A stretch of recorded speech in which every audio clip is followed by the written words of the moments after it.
Let me share you something interesting.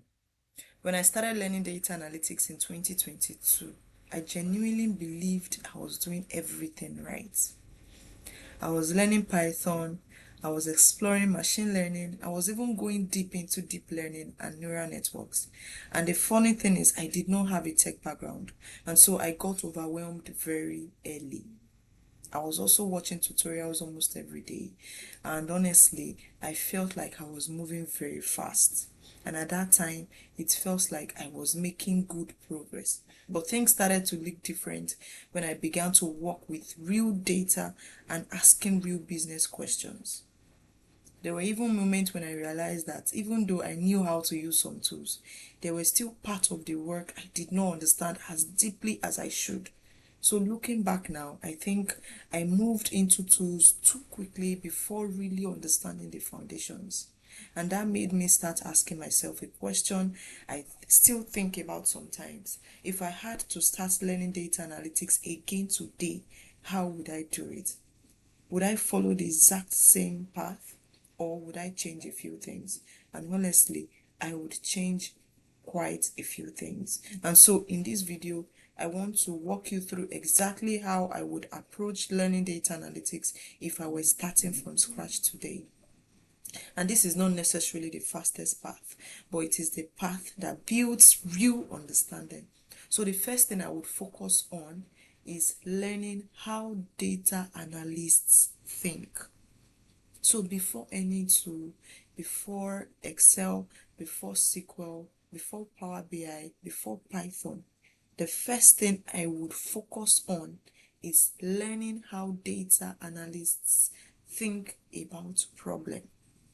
When many people start learning data analytics, they assume the most important thing is learning tools. We think if I learn Python, if I learn SQL, if I can build dashboards, then I'm ready. But when you start working with real stakeholders, you begin to notice something.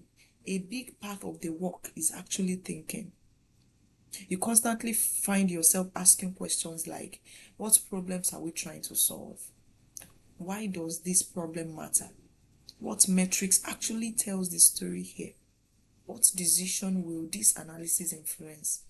Because if you don't understand the problem clearly, the analysis can easily miss the part. But when you understand those questions, the tools will become easier for you to use. So without the thinking process, you can build charts all day and still not solve the real problem. You might produce charts, you might produce numbers, but they won't necessarily help anyone make a better decision. So if I were starting again, I would spend more time understanding how businesses measure things. I would spend time to understand how teams define success.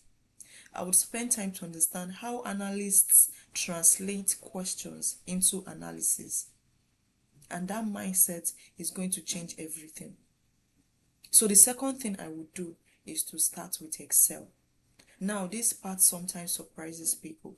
If I were starting again, I would spend real time learning Excel properly, not just the basic formulas, sum, product, and all those things. I mean, getting comfortable with things like cleaning messy data sets, working comfortably with pivot table, summarizing data, using logical formulas, understanding how rows and columns interact, understanding how data sets are structured.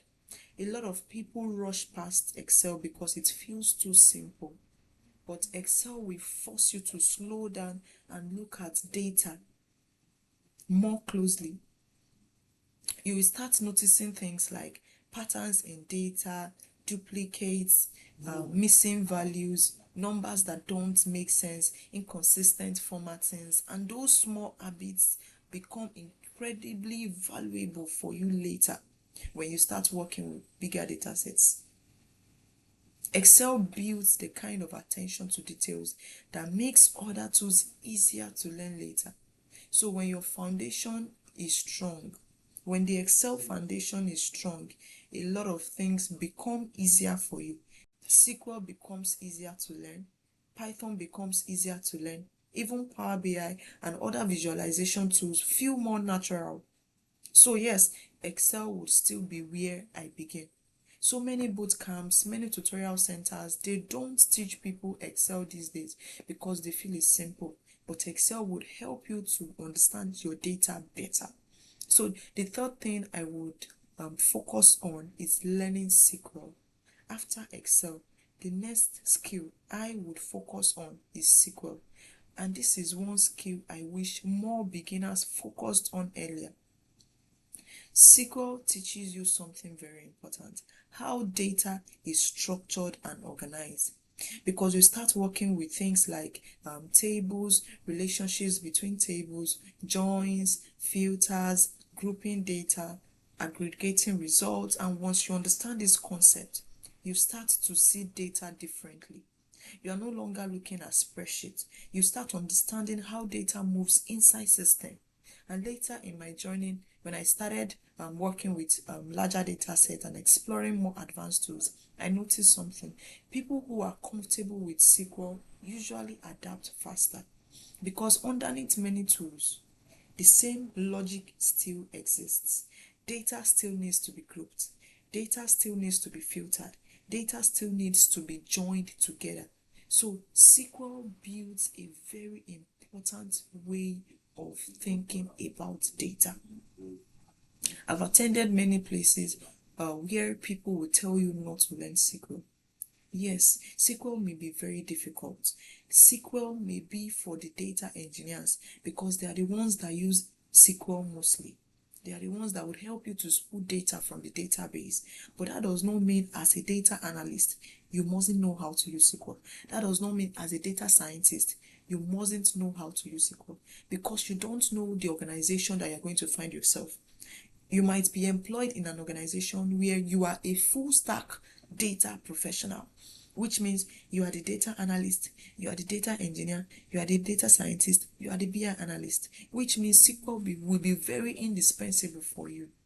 So it is very, very important for you to know how to use SQL. Another thing is you don't know the organization you're going to be working for. I don't think anyone would pray to work in an organization that is small. I mean small organizations that have like less than 1 million customers. Because if an organization has more than 1 million customers, 2 million customers, it means the customer detail will be in a database. It won't be in an Excel file. It won't be in folders. Which means if an organization has a database, whether relational or non-relational, it means you would still need Excel. You will still need SQL to pull data from there. And you can't continue to rely on a data engineer forever, which means SQL is very indispensable. It is very, very important. Now, if you have started learning SQL and you are overwhelmed and you think it is difficult, oftentimes I recommend this platform. I tell them to go to W3 Schools because the platform is beginner friendly. They would explain everything for you in a way that you would understand. So I encourage you, learn SQL. It is very important. At that beginning, I did not learn SQL. I learned machine learning, like I said earlier. And so if I were to start again, I would learn how to pull data myself rather than depending on the data engineers. So that's the next thing. So the fourth thing I would do is to build fewer but better projects. Another thing I would do differently is projects. When many of us start learning data analytics, we feel like we need a lot of projects in our portfolio. So we build many small projects. If I were starting again, I would focus on just 3 strong projects that I'm confident in and I can defend. Not 10, not 15. Just 3 projects that are carefully thought out. I'm not saying you shouldn't work on many projects, but I'm saying that in your portfolio, you should have like 3 key, solid, comprehensive projects that you are proud of, that you can defend anytime. In your portfolio, you don't really have to have 15, right? So 3 solid products that are carefully thought out, and each of these products would include a clear business statement, proper data cleaning, thoughtful analysis, clear explanations, and practical recommendations. You can't do a project without having a clear problem statement of what you have done. You need to tell them the problem statement. What are the business questions? Are you trying to help the organization to increase their sales? Are you trying to check whether sales declined and you want to know why it declined? Are you trying to check for the number of customers that have transacted over time? Do you understand? Now, proper cleaning is very important. You can't start analysis without cleaning your data. Then thoughtful analysis, then clear explanation of what you have done, then practical recommendations. You can't just have a problem without recommending. You can't go to a doctor and tell them you need something and they will not recommend or prescribe drugs to you. Do you understand? So we are like doctors. We see a problem, right? And we prefer solutions to it, or we give recommendations. And that is very, very important aspect of your portfolio. You must be able to add practical recommendations to your portfolios, because at the end of the day, employers want to know something very simple. Can you help me understand what the data is telling us? What does this analysis do for the business? What does it mean for the business? And most importantly, can you help us decide what to do next? And that was what I said earlier. You need to help them to decide what they need to do next. That is what makes your analysis valuable. Like I said, if you don't tell them what to do next, if you don't add actionable recommendations to your analysis or your portfolio, they'll be like, okay, so what should I do with this? Do you understand? So that part is also very important. So if I were starting again, I would choose projects that simulate real situations that businesses deal with. So we have things like customer segmentation, we have cohort analysis, we have understanding patterns in transactions, projects that require you to think and not just to code. So many times I tell people that it's not just about the tools you add to your portfolios, but how you think. And that matters most, because many people know how to use these tools, but not many people know how to structure. Not many people know how to explain the approach, the problem that they try to solve. So these are the things that are very, very, very key. And then the fifth thing that I would learn is to learn Python. There are 3 fundamental tools that are non-negotiable: Excel, SQL, and Power BI. They are non-negotiable. Another thing I tell people is for Power BI, for Power BI, if you don't have access to Power BI or you don't have the tool, you can use Tableau. The knowledge you have in Power BI or Tableau can easily be transferable, right? You can easily transfer it. And so that's that for that fundamental tools. Then the next one, like I said, is I would learn Python. Now, this is where Python would come in. And notice something important here. Python is not the first step. Python is not the second step either. Python is not even the third step. It comes after you understand data structure. It comes after you understand how to analyze data, right? Once I understand how data works and how to query it, then I will start learning Python. At this stage, I will focus on things like using pandas to manipulate data sets, cleaning larger data sets, creating simple visualization, creating clear readable codes. I wouldn't rush immediately into deep learning or complex machine learning topics. When your foundation is strong, learning those things later become much easier, and that's the truth. So Python becomes a tool you use comfortably rather than something that feels overwhelming. So like I said, don't start with Python, especially if you don't have a tech background, because you might become overwhelmed easily. So if you study something like medicine and all those things, and you're interested in entering data analytics, I don't advise that you jump into the advanced tools yet until you have that foundational knowledge. So the final thing I will do, and something I'm actually glad I started doing early, is sharing my knowledge. Explaining things to other people helps you understand them better. So I would document my journey. I would share things like the projects I'm currently working on, concepts I'm learning, mistakes I made, lessons I discovered along the way. It doesn't really have to be perfect. And that's what I tell people every time. Explaining ideas simply helps you to grow faster.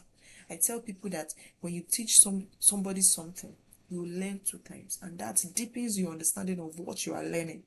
And over time, people begin also to associate your name with clarity. Sometimes opportunity comes simply because people can see how you think. And this is the truth. And this is what I tell people every time. Don't hide what you are learning. When you are learning things, don't just keep it to yourself. Let it be shown to the world. Start creating your visibility. Don't say you are not an expert yet.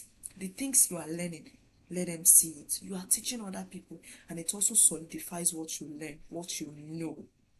So please share your things publicly, document it. It is very important. So when I look back at my own journey, I don't regret moving quickly in the beginning, because it helped me to explore the field and understand what data analytics really looks like in practice. But if somebody asked me today, Esther, how should I start learning data analytics? My answer would be simple. Start learning how to think about problems. Get comfortable working with data in Excel. Understand how data is structured through SQL. Build a few meaningful projects. And don't forget, I mentioned Power BI earlier as well, a visualization tool.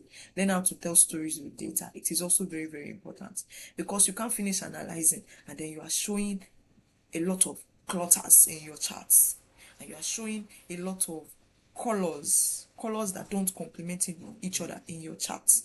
Do you understand? So it is also very important for you to learn how to tell stories with your data as well. Understand how data is structured through Excel. Build meaningful projects, very few ones that you can defend, and then bring in tools like Python. And at the end of the day, data analytics is not really about how many tools you know, but whether you can take messy data, whether you can understand what that metadata is saying, and whether you can help people make better decisions with it. And that skill will remain invaluable no matter how the tools change. So if you are starting your data today, take your time. Focus on understanding the foundations. The tools will come. And if you are someone who is trying to learn data analytics or grow in the field, this channel is where I share practical lessons from my own journey. So feel free to subscribe so you don't miss the next video. Thank you.